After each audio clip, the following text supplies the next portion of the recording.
And welcome back. The afternoon into evening race for the European Super Touring Championship. We're here at Catalonia off the back of a very eventful double weekend with the World Touring Cars at Maggiore. But a very good race nonetheless to whet your appetite as Kubica won, but there were some very good battles nonetheless. And we're hoping to see that for the reverse grid here. McNish P10, Ergo P1 race 2.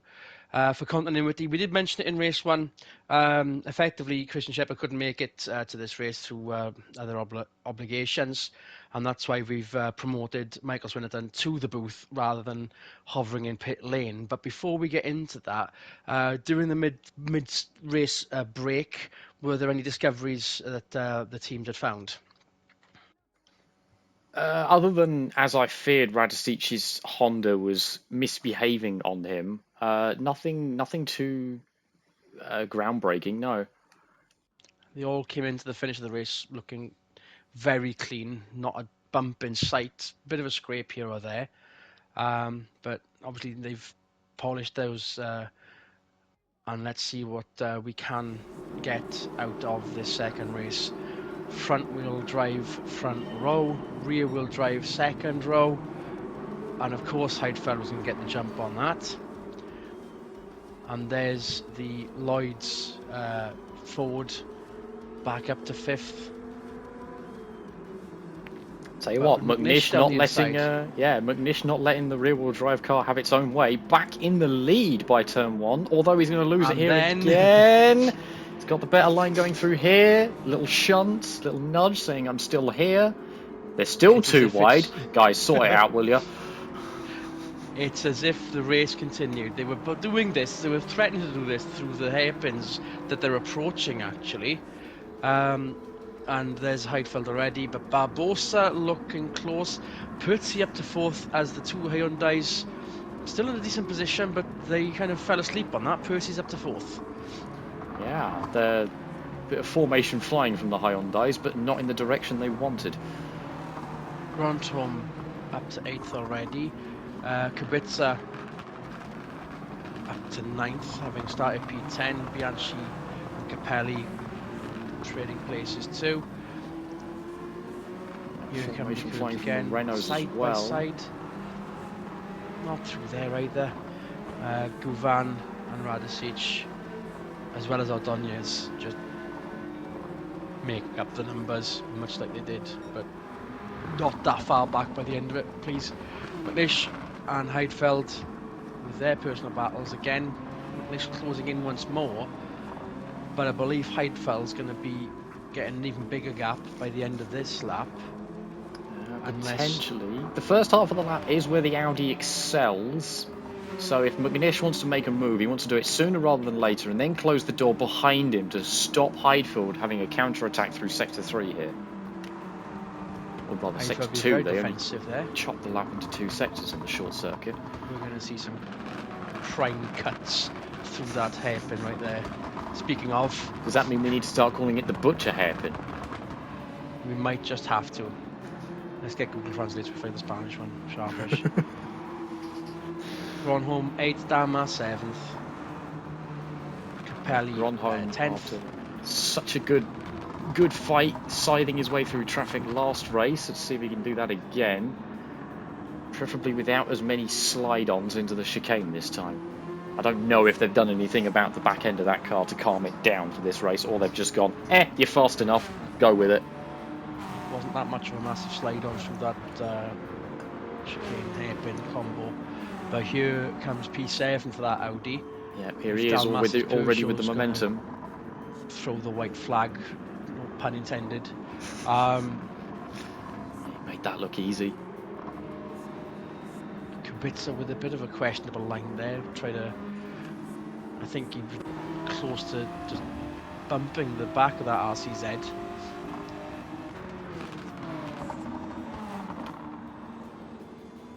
Meanwhile, for the lead, McNish is all over the back of Heidfeld. Early days, filling his rearview mirrors. But Heidfeld with the fastest lap. McNish, we just saw sector purpling there.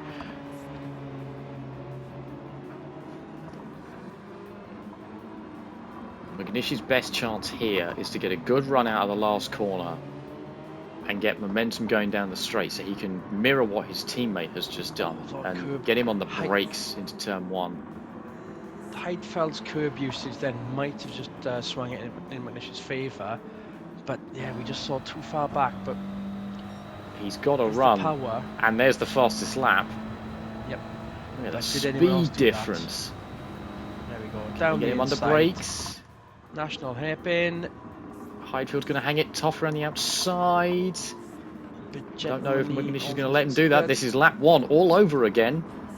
Yep. Quite literally. Albeit P3 traffic jam with Barbosa at the front of it. Percy still doing very well for one of the Lloyd's focuses. Absolutely. Given their quite literally the dark horse.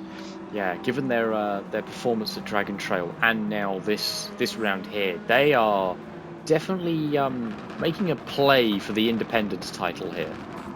It's definitely on. Well, we saw it after Maggio that they managed to maintain the lead of the championship. Europcar did a good effort in race 1, but since Dragon Trail, no one's. Well, HPI racing are close, but that's a single car effort. Trying to make the most of that effort against 2 Ford Focuses as Grand Turismo round the outside. That's how he's been scything through the traffic. Tassi dumbfounded by that move, no doubt. But there's Dalmas in 8th. There's Maro Heidfeld 9th. One of the Renaults. That's going to be Capelli in 10th. Bianchi's team at 11th. Nilsson starting to make the Volkswagen a bit more present. Ingram still kind of where he was in race 1, but once again McNish still got the fastest lap and they are just gone. The tyres, well, I'm predicting now that whilst these are trying to fight the hardest fight of the weekend, there's going to be some level of capitulation sooner rather than later if they are going to be 100% on those tyres. Yeah, those two are definitely pushing each other to go faster. Meanwhile, Barbosa in this Peugeot is struggling to keep up and holding a lot of people up behind him.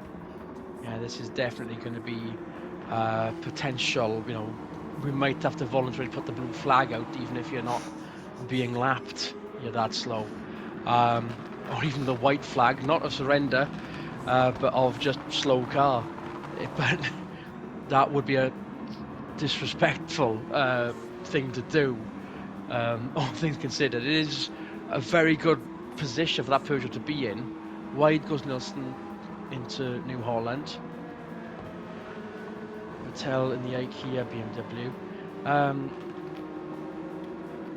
Another one that's kind of poodling about. I mean, we've seen him do well on the odd occasion. Well, meanwhile, Percy just about fending off Liuzzi's threats. Who in turn was fending off a threat from Gronholm. They nearly went 3 wide into that lot. Bastian Dalmas, 7th, 8th.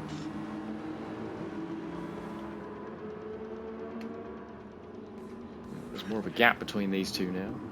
It was almost like they were the only 2 in the race. Then we just saw a brief glimpse of Barbosa holding off that gaggle. Wide goes the Volkswagen again. Kind of impatient about this. He knows he's got the faster car. He just wants to get through and have a crack at Barbosa, who's holding everybody up, I think. And in the back, we just saw the top 2. Yes. They're traversing the chicanes, as these guys traverse the hairpins. On board, Gronholm. You can see the source of the issue. He just needs to get round these 3 cars in front of him, and then he can potentially start trying to catch the 2 leaders, especially if they've burnt out all their tyres and everything. I think this could be the that sort of tyre event horizon, where the way will we're going to go 3 wide into the first corner again, lads, are we? Oh, we are as well. Damage inbound. Okay, oh, 2-for-1 deal for Gronholm. That was almost gentlemanly, but Percy's back. Percy's got that back. Oh, okay. Liuzzi slight tap, voicing his opinions on the matter, but Yeah, that was a bit of a Tassi, forced issue on Gronholm there, but again, as I said, he knows he's got the faster car. He wants to get through this traffic as quickly as possible because that's all it is to him. Is just traffic. sun beginning to set. The lights are definitely on. Whoa! There's The one of those Yahtzee cuts with I a was talking slight about. dive. Nearly making it work too. He's going to be on the outside for this corner Almost. though, so I don't know if he's going to have the grip to maintain it, but that was a good effort nonetheless to try and get back around the Audi. Yeah, Gronholm just slams the door on him there. The silhouette of that Hyundai eclipsing the shape of the 3T as we saw what happened through Banks Habidel's hairpin. It is a bit New of a Holland wide and the boy, two that Hyundais. Hyundai. Now, having attempted a 2-in-1 previously, the 2-in-1 could be on again as Barbosa. He's going to have another go. So it might not be a 2-for-1 offer this time, but he's got another attempt on that Ford. But we've seen it happen earlier. Percy on the inside again, and door firmly shut in Gronholm's face. We'll have to try again next lap.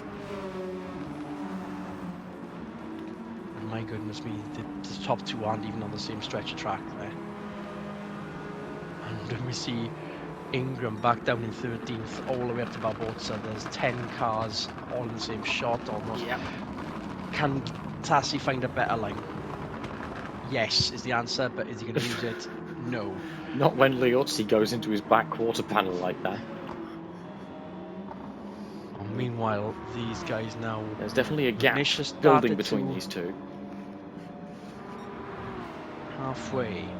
Over halfway. McNish's fastest lap is behind him, as that's the first time he's done an 18 since being in race traffic. Yeah, closes up on the braking, fast can't laps. quite do anything about it though. Kubica looks like he's up to 8th. Here's Grondel, surely got to make the move now, and he's got to get it done ahead of this time. Yeah, hook, line, sinker, thank you very much, job done. Now for Barbosa to start getting worried, if he wasn't worried already by the amount of queue that was behind him. Yeah. Now in theory, given how much faster that Audi is, we've seen it be a lot faster than that Peugeot. This shouldn't be too difficult, though. Ooh, he got unstable in the braking there. Did I see a bit of damage off the back of that, or was Grondel smart enough to get on the brakes and damage that instead? That might have been why he got unstable in the braking zone, is he had to brake more than he anticipated for to avoid the Peugeot. My goodness me, that gap between second and third is not diminishing, and we're not with 2/3 of the race to go for them. Well, I'm getting my maths wrong again. One more lap and then it's 2/3 to go.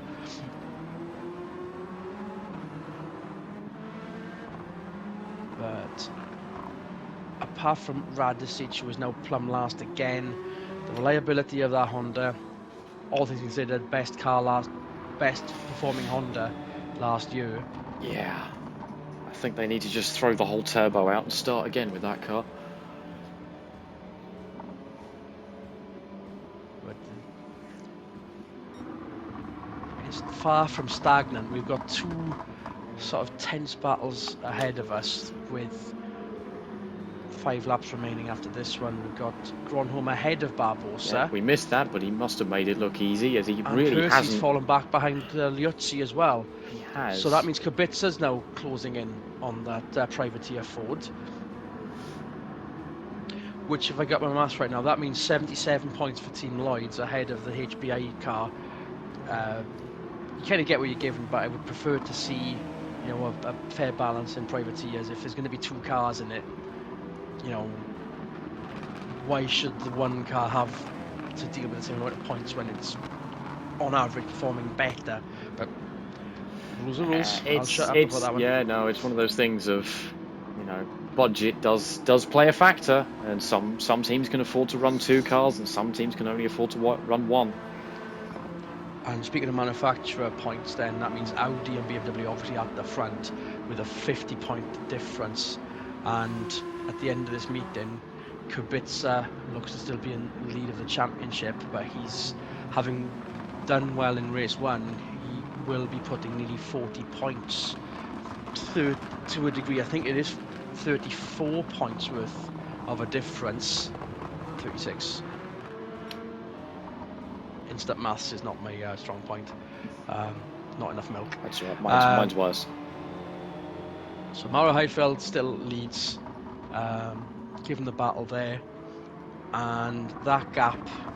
It's amazing that it hasn't diminished. So it's not widening, but it's not going down either, which makes me think McNish is just biding his time a little bit. Though he does need to get a wriggle on. They've only got 5 laps to go.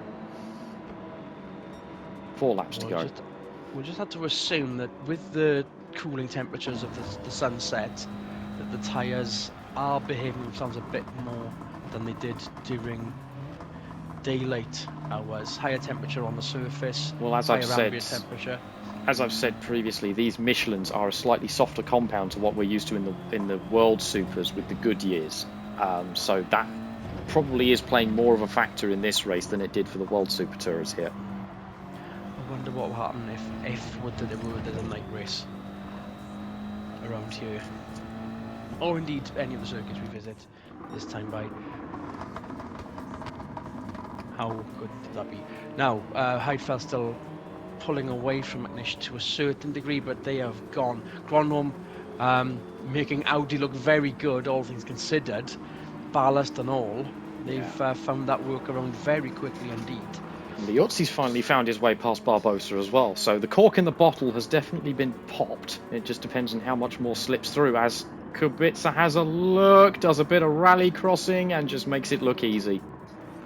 So, in the grand scheme of things, the two giants of touring car manufacturing, BMW and Audi, are once more at the front of this fledgling European Championship. Peugeot, to a degree, have got pedigree, but this car looking very good, all things considered. The Hyundai looking very good as well in amongst regular touring car icons, shall we say. The Ford, maybe. The Renault, definitely as well. And here's Ingram. Okay, 11th place. He's on the boil. Pushing the Renault, apparently. Definitely in Look at this. Speed difference between Works and Privateer demonstrated right there. And that's very late on the brakes for Nilsson. I mean, obviously you've got a different... I mean, it should really be the same car, but if it's going to be the Works effort, yes, there should be some slight... But would that personally annoy you if you saw you've got the same... Oh, to a degree the same car? I've just realised that this car has got the better wing on it. Yeah, these Works Siroccos are brand new builds. They were built for the World Super Tours until the World Super Tours changed its ruling. So Ingram's Sirocco used to be Nico Wirtz's Sirocco. So this actual specific car has championship pedigree to it, as he just slips past a very slow-going Renault there. Who I think got shoved wide by Nilsson. Still in 11th then, back up, having slightly demoted from Nilsson, who is now P10. Winkelhock, it's been okay for him. I guess he did fall back through race 1, and just he's found his people. Good effort. Here in 13th. Now then, Mauro Heidfeld and McNish look very close. There's traffic. There's Radicic is holding them up, and McNish is going to go around the outside of both of them. Heidfeld caught completely napping up against the back of that Honda, now gets past. McNish is leading with almost a lap to go, and traffic has played a part. I did not expect that to happen. And neither did I. So it kind of echoes the sentiment I mentioned earlier about having a driver that is just there to make up the numbers, and all of a sudden here he is putting a dent in some even bigger numbers up the front of the field. But that's not stopping Heidfeld. It looks like he's closing in again. With this is the section of the track that prefers the BMW, or the BMW is more comfortable round. He's probably going to lose out down here now. I don't think that Radicic is going to impact the battle for third, but he's definitely done a number on P1. Yes, he's going to have to go and apologise, I think, to Heidfeld after that one. Or, stand his ground and say, I did nothing wrong, because it's not like he deliberately drove in the way. Heidfeld just didn't pull out to pass him. There's a lunge! Ooh. So the battle is still definitely on. It's not like Heidfeld has bailed out of that because of that misnomer, that misdemeanor. Grandhomme Now in 5th. clean up to 5th. Nobody Why are you behind now him in but 5th? You were in 3rd. Barbosa. Right then, Liuzzi up to 3rd. We're going to have to find out what happened there. That's interesting because that wouldn't have happened just over the space of 3 laps. So let's look what happened there. Oh, this was a whole 2 laps ago, lap and a half ago. I think we were too busy looking at Ingram at the time. Yeah. Now then, did Grandhomme have a Grandhomme just got really slow going through the hairpin there.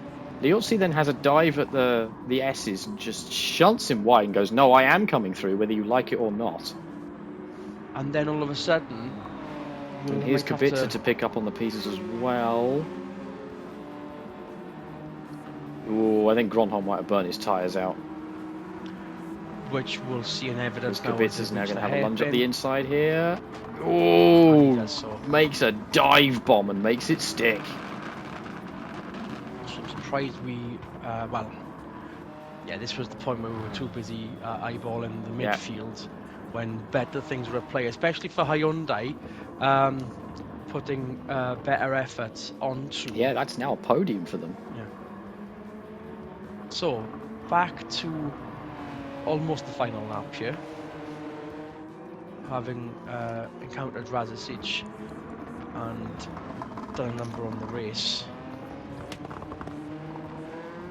It's going to be a very good podium for Hyundai, all things considered, amongst the...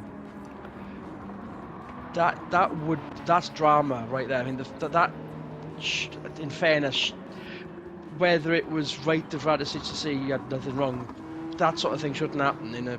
No, the grid is not big enough, and the cars should be close enough together where we shouldn't even see lap traffic. Although this did happen at Brands Hatch. One of the Hyundais was involved. I don't remember whether it was the car doing the holding up or being held up, but we did have a similar lap traffic incident at Brands Hatch. Yeah, I think first round teething troubles. I mean, would you say it's a teething trouble of an... first season teething troubles for sure. Everyone's still getting a grip on... Well, for those who've got brand new builds, they're getting a grip on the car and what it does. In Radicic's case, as we've spoken about, it's him getting a grip on front-wheel drivers. Heidfeld takes another rallycross line at the hairpin. And for a lot of these teams, they've never run these cars before. So even if the cars themselves have a lot of development and mileage on them, doesn't necessarily mean they're going to be in the... Not the right hands, that's not the right thing to say, but the most experienced hands. And with the final set of turns to go, McNish with a wobble on. All right, McNish making it interesting with a big slide into the chicane. Because Heidfeld could still win. Okay, Heidfeld could still have won that. But, okay, we're kind of caught off guard by that particular event happening with a lap and a half to go. But here's Liuzzi with another momentous occasion. Podium for Hyundai in the European Championship. Hopefully a bit of a springboard for future endeavours. Kubica, having won race 1, gets decent haul of points. That's going to knock his confidence higher than ever, because he now has a sizable lead in the Drivers' Championship ahead of Grandhomme, who we just saw cross the line. Ingram 11th. The rest of the field on the same lap get by with Vettel 17th, but we're just about to see the two privateer Vodafone Peugeots completing the run, and Radicic obviously finished earlier than expected and was more eventful than expected for other drivers, most notably Mauro Heidfeld, who must be chewing on something right now, having lost the lead in perhaps the most unfair way possible. Yes, there's going to be a fair few German swears going down that radio, I dare say. And whilst we kind of expected more, we didn't expect that drama to happen in that fashion. So what how was it for you then, Sweeney, as far as being in the booth and the Yeah, action in as front of our eyes? this is way more comfortable than being on the pit lane. Granted, for the next World Supers, obviously I will be on the pit wall again, so it should be business as usual there. But no, this was fun. I enjoyed this. Seeing everything from up here, it's quite nice with all the different TV monitors because we only see a leaderboard. So when we see someone's name go dropping down the order, we don't necessarily see why they've dropped down the order. So, for example, with Gronholm there going from third to fifth in quick succession, that would have been a mystery to me otherwise. And to sum it all up, Kubica 175 points. We've now got Grandholm on 139 with McNish on 129. Wait a minute, I've got my numbers messed up here. Hang on a minute. Yes, I do. 130.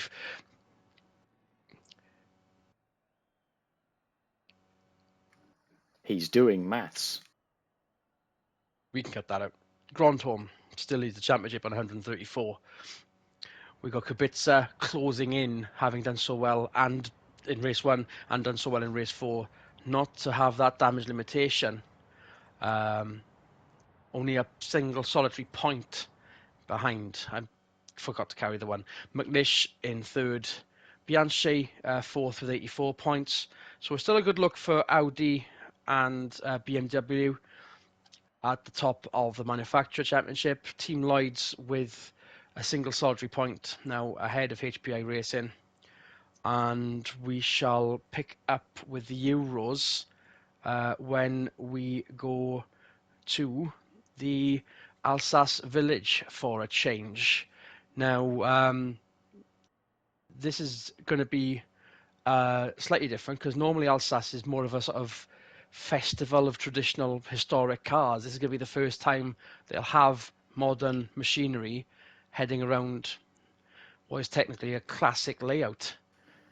How Yeah, would we they've been in big expect that to talks happen? about making sure the track is up to standard with safety ratings and what have you for much faster modern cars with much grippier tyres to go around some of those big sweeping corners. So yeah, it's going to be interesting to see what happens there. Also, with it being such a longer lap, that might we're not used to doing that with this style of race car. So that also is going to be an interesting aspect to look at and keep an eye on.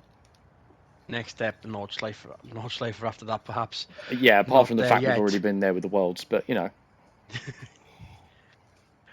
So, another very momentous, dramatic turn of events to sum it all up. We'll have to provide all the sort of after effects, the fallout of Radicic's interference, shall we say? But we'll have to pick that up when we see you in France for the Euros, and hopefully we'll get Christian back in the box for the Worlds. On behalf of Michael Swinnerton, I've been Adrian Michael Rees. Good racing, everyone.